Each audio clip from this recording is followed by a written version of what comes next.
அனைவருக்கும் என்னுடைய இனிய இனிய இனிய மாலை வணக்கம் மற்றும் இரவு வணக்கம். நம்ம எல்லாருமே தமிழ் எக்ஸாம் ப்ரிப்பேர் பண்ணிட்டு இருக்கோம். ஆனால் ரொம்பவே பார்த்தீங்க அப்படின்னா ஸ்ட்ரகிள் ஆகிறோம். மற்ற சப்ஜெக்டை கம்பேர் பண்ணும்போது தமிழ் ஏதோ ரொம்ப கஷ்டமான சப்ஜெக்ட் மாதிரிலாம் ஃபீல் பண்ணுறோம். இது எஸ்பெஷலாக யாருக்கு இருக்குது அப்படின்னா சின்ன வயசுலேருந்து இங்கிலீஷ் மீடியம் படித்த பசங்களுக்கு. ஸோ அவங்க எப்பயுமே பார்த்தீங்க அப்படின்னா ஒரு வார்த்தையை சொல்லிகிட்டே இருப்பாங்க. எப்பயுமே வீட்டில் எனக்கு எல்லா சப்ஜெக்டும் பண்ணிவிடுவேன், ஆனால் தமிழ் மட்டும் கஷ்டம். எல்லா சப்ஜெக்டும் நல்லா பண்ணிவிடுவேன், ஆனால் தமிழ் மட்டும் கஷ்டம். ஏன் அப்படின்னு கேட்டால், நான் சின்ன வயசுல இங்கிலீஷ் மீடியம், சின்ன வயசுல நான் இங்கிலீஷ் மட்டும்தான் எல்லா சப்ஜெக்ட்லையும் சேர்த்து படிக்கிறேன், தமிழ் மட்டும் வேற. இப்போ எக்ஸாம்பிளுக்கு இங்கிலீஷு, மேக்ஸு, சயின்ஸ், சோஷியல் எல்லாத்தையும் நான் என்ன பண்ணுறேன் அப்படின்னா இங்கிலீஷில் படிக்கிறேன், நான் தமிழ் மட்டும் நான் தமிழில் படிக்கிறேன் அப்படின்னு சொல்லுவாங்க. ஸோ 11th 12th அதே தான். ஸோ 11th படிக்கக்கூடிய மாணவர்களாக இருந்தாலும் சரி, 12th படிக்கக்கூடிய மாணவர்களாக இருந்தாலும் சரி, எல்லாருமே இதை நான் கேட்டிருக்கேன். இதே மாதிரி நிறைய பசங்க சொல்லியிருக்கிறதையும் நான் பார்த்துருக்கேன். சரிங்களா? ஸோ அது எல்லாத்தையும் உடைக்கிற விதமாக தான் இந்த கிளாஸ், இந்த ஒரு செஷன் இருக்க போகுது. ஸோ நல்லா கவனிச்சிங்க அப்படின்னா எதெல்லாம் பண்ணால் தமிழில் அந்த பயம் போகும் அப்படின்றத ஒரு கான்ஃபிடென்ட் தர மாதிரி இருக்கும் இந்த வீடியோ எண்டில். சரிங்களா? ஸோ இந்த வீடியோவில் பார்த்தீங்க அப்படின்னா நான் இந்த கண்டென்ட் அப்படின்றத கொஞ்சம் ஏஐயில் போட்டு நான் ரெடி பண்ணேன். கொஞ்சம் நல்லா இருக்கணும், பார்க்க நல்லா இருக்கணும் அப்படின்றதுக்காக. ஸோ அனிமேஷனாக இருக்கணுன்றதுக்காக. ஸோ அதனால் கொஞ்சம் ஸ்பெல்லிங் மிஸ்டேக்கோட வந்திருக்கு. ஸ்பெல்லிங் மிஸ்டேக் அப்படி மீன்ஸ் ஸ்பெல்லிங் மிஸ்டேக் கிடையாது, நம்மளுடைய பழைய காலத்து எழுத்து முறை, இந்த நையெல்லாம் கொஞ்சம் டிஃப்ரெண்ட்டாக போடுவோம்ல, அந்த மாதிரி வந்திருக்கு. அதை மட்டும் நான் உங்களுக்கு எக்ஸ்பிளைன் பண்ணுறேன். ஸோ அதுக்கடுத்து யூஸ்வலாக இருக்கக்கூடிய கண்டென்ட் இருக்க போகுது. சரியா? டாப்பராக மாறலாம் மாணவர்களுக்கான 5 எளிய வழிமுறைகள். சரிங்களா? சரி, ஓகே. எப்படி சார் நான் பண்றது? பயத்தை ஏன் போக்க வேண்டும்? தமிழ் ஜஸ்ட் ஒரு லாங்குவேஜ் கிடையாது. சரிங்களா? ஸோ தமிழ் ஜஸ்ட் ஒரு லாங்குவேஜ் அப்படின்னு நம்ம சொல்ல முடியாது. நம்மளுடைய தமிழ் அப்படின்றது நம்மளுடைய ஊறி போனதுடா. இப்போ என்ன சொல்றது, இங்கிலீஷ் ஒருவேளை நீ ஃபாரின் நாட்டில் பிறந்து வேற நாட்டில் பிறந்து இங்கே நீ தமிழை படிக்க கஷ்டப்படுற அப்படின்னா நான் ஏற்றுக்கலாம். அந்த சின்ன வயசுல அந்த வயசுலேருந்து நம்ம என்ன பண்றோம், தமிழை வாயால பேசிக்கிட்டு இருக்கோம். அம்மா, அப்பா, தாத்தா, பாட்டின்னு என்ன பண்ணிட்டு இருக்கோம், தமிழை பேசிக்கிட்டு இருக்கோம். திடீர்னு எனக்கு தமிழ் பிடிக்கல, தமிழ் வரலன்னு சொன்னா அது நியாயமா? நீ ஏன் சொல்லு. ஸோ சின்ன வயசுலேருந்து பேசக்கூடிய ஒரு மொழி நம்மளுடைய தமிழ் மொழி. ஸோ அதை போய் எனக்கு வரல அப்படின்னு சொல்றது நமக்கு தான் ஒரு இழுக்கான விஷயம். நமக்கு தான் ஒரு என்ன சொல்றது, ஒரு கஷ்டமா இருக்கக்கூடிய ஒரு விஷயம். சரிங்களா? ஸோ அதை போக்கக்கூடிய வகையில் நம்ம என்ன பண்ணணும் அப்படின்னா தமிழ் மீது கொஞ்சம் இன்ட்ரெஸ்ட் எடுத்துக்கணும். சரிங்களா? ஸோ அதான் முன்னாடியே சொல்லுவோம்ல ஒரு இதில், தமிழ் தானே அப்படின்னு இருக்காம தமிழ் தேனே அப்படின்னு நீங்க படிச்சீங்க அப்படின்னா கண்டிப்பா தமிழ் உங்களுக்கு பிடிக்கும். பிடிக்காதது அப்படின்னு ஒன்றும் கிடையாது. ஸோ கொஞ்சம் நீயே உன்னுடைய மைண்ட் செட் பண்ணணும். ஓகே, தமிழ் எனக்கு பிடிக்கும், தமிழ் நான் கத்துக்கிறேன், அதில் என்னதான் கொடுத்துருக்காங்க, ஸோ இலக்கணத்தில் என்னதான் சொல்ல வராங்க, கொஞ்சம் ஈகரா பார்ப்போம், கொஞ்சம் தமிழ் கிளாஸஸ் அட்டன் பண்ணுவோம். ஸோ இந்த மாதிரி நீங்க மைண்ட் செட் வந்துட்டீங்க அப்படின்னா சப மேட்ரு சால்ட் வாட்டர். சரிங்களா? ஏன்னா இது புதுசா ஏதோ ஒரு மொழி நான் திணிக்கல. ஸோ புதுசா ஹிந்தியை கத்துக்கோ, மலையாளத்தை கத்துக்கோ, சின்ன வயசுலேருந்து பேசக்கூடிய ஒரு லாங்குவேஜ், அதை படிக்கிறது எளிமையானதான். நம்ம எல்லாருக்குமே காங்காச்சா தெரியும், ஆனாவனா தெரியும், எழுத்துக்கூட்டி படிக்க தெரியும். எனக்கு மிஞ்சி மிஞ்சி போனால் ஸ்பெல்லிங் மிஸ்டேக் வரும். ஸ்பெல்லிங் மிஸ்டேக் நான் உங்களுக்கு சொல்லித்தரேன், அடுத்தடுத்த வீடியோவில் நான் போஸ்ட் பண்ணுறேன். சரிங்களா? ஸோ அப்போ தமிழை நம்ம என்ன பண்ணணும் அப்படின்னா இனிமையாக கற்றுக்கணும். இந்த மாதிரி லையெல்லாம் நான் ஆக்சுவலாக டைப் பண்ணி கொடுத்ததுக்கு வேற மாதிரி இதில் லை இந்த மாதிரி இருக்குது, அதை மட்டும் அட்ஜஸ்ட் பண்ணிக்கோங்க. தமிழ் வெறும் பாடம் கிடையாது, உடைய அடையாளம். புரிஞ்சு படிச்சாதான் தமிழ் போன்ற இனிமையான மொழி வேறு இல்லை. ஸோ புரிஞ்சு படித்தோம்னா தமிழ் மொழி மாதிரி வேற எந்த ஒரு மொழியும் கிடையாது அப்படின்றத சொல்றாங்க. ஸோ எழுத்து பிழைகளை விரட்டுவோம். ஸோ நமக்கு ஸ்பெல்லிங் மிஸ்டேக் நிறைய வருது, அதை நான் ஒத்துக்கிறேன். நிறைய பேர் என்கிட்ட கேட்டுட்டு இருக்கீங்க, சார் நான் எடுத்தாலே ஸ்பெல்லிங் மிஸ்டேக், எழுதினாலே ஸ்பெல்லிங் மிஸ்டேக், ஏகப்பட்ட ஸ்பெல்லிங் மிஸ்டேக் வந்துட்டே இருக்கு சார், நான் என்னதான் பண்றது, இதுக்கு இல்லையா சார் ஒரு எண்டு அப்படின்ற மாதிரி நிறைய பேர் கேட்குறீங்க. ஸோ ஒன்றும் இல்லை, சிம்பிளாக நான் ஒரு விஷயம் சொல்கிறேன். ஸோ ஸ்பெல்லிங் மிஸ்டேக் வருதுன்னா ஒன்றும் பிரச்சனை இல்லை. ஸோ ரெகுலராக ரீட் பண்ண ஸ்டார்ட் பண்ணுங்க, எழுதி பழக ஸ்டார்ட் பண்ணுங்க. யாருமே எழுதி பழகிறது இல்லை. ஸோ எந்த அளவுக்கு நீங்கள் எழுதி பழகுறீங்களோ ஸோ கண்டிப்பாக உங்களுடைய ஸ்பெல்லிங் மிஸ்டேக்கை ரெடியூஸ் பண்ண முடியும். எழுதிய பின் நீங்களே திருத்தி பார்த்துட்டு எழுதுனதுக்கு அப்புறம் நம்மளே என்ன பண்ணணும், திருத்தி பார்க்கணும், கரெக்டாக இருக்கா, ஸோ திருத்தி பார்க்க முடியுதா, எவ்வளோ ஸ்பெல்லிங் மிஸ்டேக் போகுது அப்படின்னு நம்ம ட்ரை பண்ணி பார்க்கணும். அடுத்து செய்யுளை நிறைய பேர் பார்த்தீங்கன்னா ஏதோ ஒரு வேண்டா வெறுப்புக்கு பார்க்குற மாதிரி இருக்கு. சார் சார் நீங்க துணைப்பாடம் கூட பரவாயில்ல, கதையா இருக்கு, ஆனா அந்த செய்யுள் பகுதியை பார்த்தாலே ஒரு டென்ஷனா இருக்கு சார். பார்த்தாலே வெறுமனையா பார்த்தீங்கன்னா ஃபுல்லா வெறும் அந்த மாதிரி புரியாத வார்த்தையா பேசி வச்சிருக்கிறாங்க. அதை நினைச்சு நம்ம சந்தோஷப்படணும்டா. ஏன்னா இன்னைக்கு நிறைய மொழிகள் எப்படி சொல்றது, நிறைய விஷயத்தை பத்தி இருக்கக்கூடிய ஒரு மொழியா இல்லை. இன்னைக்கு வெறும் சில மொழிகள் பேச்சு மொழியா மட்டும்தான் இருக்கு, எழுத்து மொழியா மட்டும்தான் இருக்கு. ஆனா நம்முடைய தமிழ் மொழி 2000 வருடங்களை கடந்த பின்னும் பேச்சு மொழியாவும் இருக்கு, எழுத்து மொழியாவும் இருக்கு, இயல் தமிழ், இசைத்தமிழ், நாடக தமிழ் அப்படின்னு வளர்ந்துகிட்டே போகுது, அறிவியல் தமிழ், கணினி தமிழ்னு. ஸோ பெருமைப்படக்கூடிய விஷயமா தான் நம்ம தமிழை பார்க்கணும். ஸோ கதை சொல்லல், பாடலுடைய பின்னணியை ஒரு சினிமா காட்சி போல நம்ம எப்படி ஒரு மூவி பார்க்குறோம் அந்த மாதிரி. இப்போ நான் அந்த 500 நடத்தும் போது நான் சினிமா மாதிரி சொல்லுவேன், டே இந்த மாதிரி தலைவன் தலைவி இருக்காண்டா, தலைவன் இந்த மாதிரி போருக்காக போறான், தலைவி ஃபீல் பண்றா. இது நம்ம இப்போ புதுசாக வந்துச்சுல ஒரு மூவியோட கனெக்ட் பண்ணிக்கலாம். ஸோ இந்த மாதிரி நம்ம கொஞ்சம் விஷுவலைஸ் பண்ணணும். யாரும் விஷுவலைஸ் பண்ணி படிக்கிறீங்களா அப்படின்னா இல்லை. ஸோ யாருமே விஷுவலைஸ் பண்றது இல்லை. கொஞ்சம் அதில் சொல்லக்கூடிய விஷயங்களை கண்ணை மூடி கொஞ்சம் விஷுவலைஸ் பண்ணி படிச்சீங்க அப்படின்னா கண்டிப்பா மறக்காது, எக்ஸாம்ல நல்ல ஸ்கோர் எடுக்க முடியும். அதே மாதிரி எல்லாருமே என்ன பண்றாங்க அப்படின்னா மக படிக்கிறாங்க. அப்படியே உட்காந்து ஓ காட் பியூட்டிஃபுல், ஓ காட் பியூட்டிஃபுல் அப்படின்னு மனப்பாடம் அடிச்சா அடுத்த நிமிஷம் என்ன, அடுத்த செகண்டே மறந்து போயிடும். என்ன படிச்சோம் அப்படியே ஜோன் அவுட் ஆகி அப்படியே போயிருப்பீங்க. ஐயோ ஏதோ படிச்ச மாதிரி இருக்கு, என்ன படிச்சோம் அப்படின்ற மாதிரி இருக்கும். ஸோ புரிஞ்சு படிக்கணும், அது வெரி வெரி இம்பார்ட்டன்ட். நயம்பட உரைத்தல். ஸோ ஒரு பாடல் படிக்கிறீங்க அப்படின்னா அதில் என்ன எதுகை இருக்கு, மோனை இருக்கு, அதில் இருக்கக்கூடிய விஷயங்களை ரசிச்சு படிக்கணும். இதெல்லாம் கொடுத்துருக்காங்களா? ஸோ கண்ணதாசன் இப்போ ஒரு லெசனை படிக்க போறோம் அப்படின்னா ஆர்வமா இருக்கணும். ஓகே, நெடுநல்வாடியில நக்கீரர் என்ன சொல்றாரு, அப்படி என்னத்த பேசுறாருன்னு பார்ப்போம். நான் இன்னைக்கு ஒரு லெசனை சொல்லியிருக்காங்க, என்ன சொல்றாரு.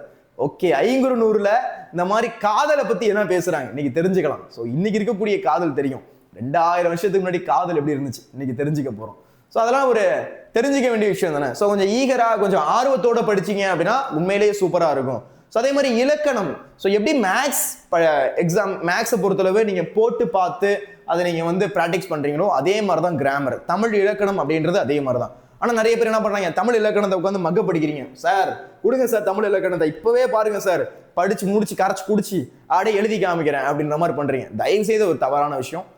எழுதி பழகிறது ஓகே, மக்க படிக்காதீங்க. மக்க படிச்சீங்க அப்படின்னா கிராமர்ல கோட்டை விட்டுருவோம். சரியா? ஸோ மாத்திரைனா என்ன அதெல்லாம் நான் வந்து ஸ்பெல்லிங் மிஸ்டேக் வீடியோ நான் போடுவேன். சரியா? அதெல்லாம் கம்மியில் போடுவேன். ஸ்பெல்லிங் மிஸ்டேக் அவாய்ட் பண்றது அதெல்லாம் நான் சொல்லி தருவேன். சரியா? ஸோ அந்த மாதிரி கொஞ்சம் கேர்ஃபுல்லா கொஞ்சம் பார்த்து அதெல்லாம் கொஞ்சம் நுணுக்கத்தெல்லாம் பார்த்தீங்க அப்படின்னா இலக்கணமும் பெரிய விஷயமே கிடையாது. அடுத்து சொந்த நடையில எழுதுறது. சொந்த நடையில ஒரு இக்கு வச்சு தான் சொல்லணும். சொந்த நடை எழுதுறேன் அப்படின்னு எக்ஸாமுக்கு எப்ப என்ன பண்ணுவாங்க அப்படின்னா பசங்களாம் போயிட்டு ஃப்ரெண்ட்ஸ்ட கேட்பாங்க, டே இந்த கதையை சொல்லுடா அப்படின்னா அவன் ஒரு ஸ்லாங்ல சொல்லுவான், அந்த கதையை அப்படியே போய் எழுதுவாங்க. அது மிக தவறான ஒரு விஷயம். நீங்க ஓனா படிச்சு புரிஞ்சுக்கிட்டு அதுல என்ன சொல்ல வராங்கன்றது தெரிஞ்சுக்கிட்டு அந்த மாதிரி எழுதுறீங்க அப்படின்னா அது தவறு கிடையாது. சொந்த நடையில் எழுதுறது ரொம்ப ரொம்ப முக்கியம். ஏன்னா உன்னுடைய காலேஜுக்கு யூஸ் ஆகும். ஸோ காலேஜ்லாம் போயிட்டீங்க அப்படின்னா அவ்வளோத்தையும் நீங்க படிக்க முடியாது. ஸோ கொஞ்சம் ஓன் ரைட்டிங்ல நீங்க எழுதணும். அது இப்போலேருந்து ப்ராக்டிஸ் பண்ணலாம். ஆனா எக்ஸாமுக்கு நாள் மட்டும் போயிட்டு பசங்கள்ட்ட கதை கேட்டு எழுதுறது நான் அதை ஏத்துக்க மாட்டேன். அது தவறான விஷயம். நிறைய ஸ்பெல்லிங் மிஸ்டேக் வரும், கதையில மாற்றங்கள் ஏற்படும், உங்களுக்கு ப்ராப்பரா எழுத முடியாது. அதெல்லாம் கொஞ்சம் நீங்க அவாய்ட் பண்ணிக்கணும். அது ரொம்ப முக்கியம். அதனால உங்களுடைய சொந்த நடையில் எழுதலாம், ஆனா கொஞ்சம் கரெக்டா எழுதணும். வினாவிற்கான முக்கியமான கருத்தை புரிந்து கொண்டால் அதை உங்கள் சொந்த நடையில் அழகா எழுதலாம். வாசிப்பு பழக்கம் ரொம்ப ரொம்ப முக்கியம்டா. ஸோ நிறைய சொல் அகராதிகள் அப்படின்றது படிக்கணும். சரியா? ஸோ இந்த மாதிரி ப்ராக்டிஸ் பண்றோம் அப்படின்னா கண்டிப்பா தமிழ்ல நல்ல ஸ்கோர் உறுதி. ஓகேவா? ஸோ இதெல்லாம் நமக்கு தெரியவே தெரியாது. வெறுமனையா புக் எடுப்போம், மக்க படிச்சுட்டே இருப்போம். அப்ப அந்த விஷயத்தெல்லாம் இன்னைக்கு இந்த வீடியோல உடைச்சிருக்கோம். ஸோ இதெல்லாம் பண்ணா இதெல்லாம் மாத்தலாம் அப்படின்னு. ஸோ அதே மாதிரி பார்த்தீங்கன்னா நம்மளுடைய ப்ளூ பிரிண்ட் படி படிக்கணும். இதில் 5 மதிப்பெண் கொடுத்துருக்காங்க. நம்மளுடைய ப்ளூ பிரிண்ட் படி படிக்கணும். ஸோ ஒரு 1 மார்க் படிக்கிறோம் அப்படின்னா எப்படி படிக்கணும், எப்படி படிச்சா அதில் மார்க் அடிக்கலாம், இந்த மாதிரி. சரியா? ஸோ அதே மாதிரி மனப்பாட பகுதி. ஸோ ஒரு மனப்பாட பகுதினா அதை நம்ம மனப்பாடம் பண்ணிட்டு அதை மெமரி பண்ணி எழுதி பார்க்கணும். அடுத்து இலக்கணம். ஸோ கிராமர் இருக்கு அப்படின்னா கிராமரை புரிஞ்சு பார்த்துட்டு, புணர்ச்சி விதி இருக்கு, பகுப்பது உறுப்பு இலக்கணம் இருக்கு, அதெல்லாம் கொஞ்சம் ப்ராக்டிஸ் பண்ணி பார்க்கணும். இலக்கண குறிப்பு இருக்கு, அதெல்லாம் கொஞ்சம் ப்ராக்டிஸ் பண்ணி பார்க்கணும். ஸோ ப்ராக்டிஸ் பண்ணாம எக்ஸாம்ல போய் நான் மனப்பாடம் பண்ணி வச்சுட்டேன் சார் அப்படியே எடுத்து எழுதுவேன் அப்படின்னா அது தவறான விஷயம். அதை நீங்க பண்ணாதீங்க. ஸோ இதெல்லாம் நம்ம பண்ணும்போது கண்டிப்பா தமிழ்ல நல்ல ஸ்கோர் எடுக்க முடியும். அதே மாதிரி டைம் மேனேஜ்மெண்ட். ஸோ நிறைய பேர் வந்து டைம் மேனேஜ்மெண்ட் பண்றதே கிடையாது எனக்கு தெரிஞ்ச வரையும். சும்மா போய் எடுக்கிறாங்க, அப்படியே எக்ஸாமுக்கு பக்கமாக எழுதுறாங்க, கடைசி ஒரு வினாவா இல்லை 2 வினாவா விட்டுட்டு வந்துடுறாங்க. ஏன்டா விட்டுட்டு வந்தோன்னா டைம் பத்தல. பிளான் பண்ண வேண்டியது என்னடா? பிளான்லாம் பண்ண மாட்டேன் சார், போய் டேரெக்டாக உட்காருவேன், எவ்வளோ எழுதுறனோ அதான் எழுதுவேன், எப்போ வந்து பேப்பர் கொடுக்குறாங்களோ அப்படியே கொடுத்துட்டு வந்துடுவேன். So time management very very important. Time மேனேஜ்மெண்ட்டுக்கு செப்பரேட்டாக ஒரு வீடியோ மேக் பண்ணுறேன். ஸோ டைம் மேனேஜ்மெண்ட் கண்டிப்பாக நீங்கள் ஃபாலோ பண்ண வேண்டிய ஒரு முக்கியமான விஷயம். எந்த அளவுக்கு நீங்கள் டைம் மேனேஜ்மெண்ட் பண்ணுறீங்களோ அந்த அளவு எல்லாத்தையும் நீங்கள் கவர் பண்ணி எழுத முடியும். ஸோ உங்களுடைய மார்க்ஸும் மேலே மேலே மேலே மேலே போகும். ஸோ கண்டிப்பாக என்ன பண்ணணும், ரெண்டாவது பார்த்து பண்ணணும். So blue print. ஸோ எக்ஸாமில் எழுதும்போது சும்மா அடிச்சு எழுதுறது, திருத்தி எழுதுறது, அந்த என்ன சொல்றது இங்கு லப்பர், இங்கு எரேசர் அதை போட்டு தேய்க்கிறது, அதெல்லாம் தயவு செய்து பண்ணாதீங்க. சரியா? ஸோ ஒரு எக்ஸாம்ல எழுதுறீங்க அப்படின்னா ரொம்ப ப்ரெசன்டேஷன் ஆன் பாயிண்ட்ல இருக்கணும்டா. சரியா? ஸோ ஹேண்ட் ரைட்டிங் மார்க் கொடுக்க மாட்டாங்க, ப்ரெசன்டேஷன் மார்க் கொடுக்க மாட்டாங்க. ஆனா உன்னுடைய பேப்பர் பார்க்கும்போது நம்ம ஸ்கூல்ல இருந்து சொல்ற மாதிரி கண்ணில் ஊத்திக்கிற மாதிரி இருக்கணும். ஏன்னா உங்களுக்கே தெரியும் தமிழ்ல மொத்தமாவே சேர்த்து வேற நியூஸ்ல ஒன்று போடுறாங்க, எனக்கு அஃபிஷியலா தெரியல, 34 35 பேர் தான் தமிழ்ல சென்டமே எடுத்திருக்காங்களாம். அந்த மாதிரி இருக்கக்கூடிய ஒரு நிலைமையில இன்னைக்கு இருக்குது. ஸோ அந்த மாதிரி இருக்க போது நீ கிழிச்சு ஓட்டை போட்டு எழுதி அதில் அடிச்சு திருச்சி அப்படிலாம் எழுதுனா மார்க் வருமா? நீ ஏன் சொல்லு பார்ப்போம். ஸோ எந்த அடிப்படையில் அந்த 100 கொடுத்தாங்கன்றது எனக்குமே இன்னும் புரியாம கூடிய ஒரு வகையில தான் இருக்கு. ஸோ அது எதன் அடிப்படையில் கொடுத்தாங்க? அந்த 34 பேப்பரை வாங்கி பார்க்கணும்னு ஆசையா இருக்கு, ஆனால் எங்க கிடைக்கும்னு தெரியல. ஸோ அந்த மாதிரி நிலைமையில இருக்கு. ஏன்னா அவங்க எதன் அடிப்படையில் இந்த சென்டம் கொடுக்குறாங்க? எல்லா பசங்களுமே நல்லா தான் எழுதுறாங்க. எல்லா பசங்களுமே சூப்பரா ப்ரெசென்ட் பண்றாங்க. ஆனா அதை தாண்டி ஏதோ அவங்க எதிர்பார்க்கறாங்க அப்படின்றது இந்த வருஷம் எனக்கு தெரிய வந்திருக்கு. ஆனா சிபிஎஸ்சில அப்படி இல்லை. சிபிஎஸ்சில போடுறா 100 அப்படின்னு பார்த்தா தமிழ்ல வாரி வளர்க்குறாங்க. இந்த வருஷமும் அது கம்மியா இருக்கு. ஸோ அந்த மாதிரிலாம் இருக்குது சரிங்களா. அதான் கொஞ்சம் பார்த்து எழுதணும். ஸோ ஹெட்டிங் போடணும், சப் ஹெட்டிங் போடணும். ஸோ கண்டிப்பா வந்து இந்த இடத்துல பிளாக் பென் யூஸ் பண்ணுங்கன்னு போட்டிருக்காங்க. பிளாக் பென் யூஸ் பண்ணோம்னா ப்ளூ பென் போடணும். இதெல்லாம் ரொம்ப முக்கியம். அதே மாதிரி பாத்தீங்க அப்படின்னா ஸோ ஒரு டாப்பர் எப்படி இருப்பான், டாப்பரோட செக்லிஸ்ட். ஸோ 1 மார்க் கரெக்டாக எழுதியிருக்கமா, செய்யுள் கரெக்டாக எழுதியிருக்கமா, இலக்கணம் கரெக்டாக பண்ணியிருக்கமா, கட்டுரை உங்களுக்கு கிடையாது 10th பசங்களுக்கு. ஸோ புத்தக பின்னணி, ஸோ புக்குக்கு பின்னாடி இருக்கக்கூடிய வினாக்கள், புக் இன்சைட் வினாக்கள், ஸோ எதுக்கான பொருள்கள் இருக்கு, அதுக்கான நயங்கள் என்னென்ன இருக்குது, அதுக்கான பயிற்சி வினாக்கள் என்ன இருக்குது, அதை நம்ம ப்ராப்பரா நம்ம போட்டு பார்த்துட்டோமா, எழுதி பார்த்துட்டோமா, ஸோ குறிப்பு சட்டுக்கும் போட்டிருக்கோமா.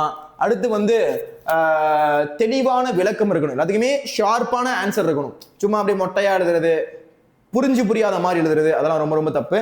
தவறில்லாத விடை, நேர்த்தியான வடிவம், இது எல்லாமே இருந்துச்சு அப்படின்னா கண்டிப்பா தமிழ்ல நல்ல ஸ்கோர் எடுக்க முடியும். சார் இது எல்லாத்துக்குமே நீங்க எனக்கு ஹெல்ப் பண்ண நல்லா இருக்கும் சார், அதுக்கு ஏதாச்சும் ஒரு வழி சொல்லுங்க சார் அப்படின்னா, அதுக்கு தான் நம்மளுடைய வேதாந்தூல பாத்தீங்க அப்படின்னா உங்களுக்கு தீமினல் பேட்ச் அப்படின்றத லான்ச் பண்ணிருக்கோம்டா. ஸோ 11th and 12th 2 பேருக்குமே இருக்கு.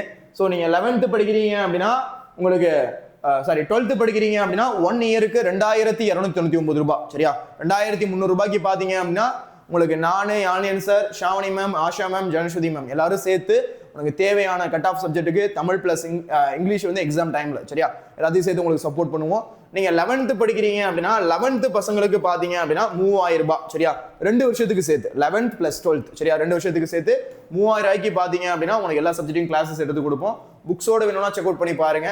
ஸோ கண்டிப்பா யூட்டிலைஸ் பண்ணிக்கோங்க. மோஸ்ட் அஃபோர்டபுள் ப்ரைஸா உனக்கு டெஸ்ட், அசைன்மெண்ட், பிடிஎஃப், உனக்கு ஸ்டடி பிளான், எவ்ரிதிங் எல்லாத்தையுமே ஷேர் பண்ணுவோம் நம்மளுடைய தீமினல் பேட்ச்ல. கண்டிப்பா ரொம்ப அஃபோர்டபுளான பிரைஸ்ல இருக்கு. சீக்கிரமா ஜாயின் பண்ணிக்கோங்க. நிறைய பசங்க ஜாயின் பண்ணிட்டாங்க. ஸோ எல்லாருமே கிளாஸஸ் போயிட்டு இருக்கு. கிளாஸஸ் மிஸ் பண்ணாதீங்க. ஃபர்ஸ்ட்லேருந்தே போகணும். முதல் கோணல் முற்றும் கோணல் மாதிரி ஆகக்கூடாது. ஸோ ஃபர்ஸ்ட்லேருந்து இருக்கக்கூடிய கிளாஸஸ்லாம் அட்டன் பண்ணீங்க அப்படின்னா உங்களுக்கு ஒரு கான்ஃபிடென்ட் இருக்கும் சரிங்களா. ஓகேப்பா, இந்த வீடியோ உங்களுக்கு பிடிச்சிருக்குன்னு நினைக்கிறேன். பிடிச்சிருந்துச்சுன்னா ஒரு லைக் போடுங்க, உங்க ஃப்ரெண்ட்ஸ்க்கு ஷேர் பண்ணுங்க. இது போன்ற யூஸ்ஃபுல்லான வீடியோஸ்க்கு நம்ம சேனலை ஃபாலோ, சப்ஸ்கிரைப் பண்ணுங்க. நன்றி, வணக்கம். அடுத்த ஒரு வகுப்புல பார்க்கலாம். பை.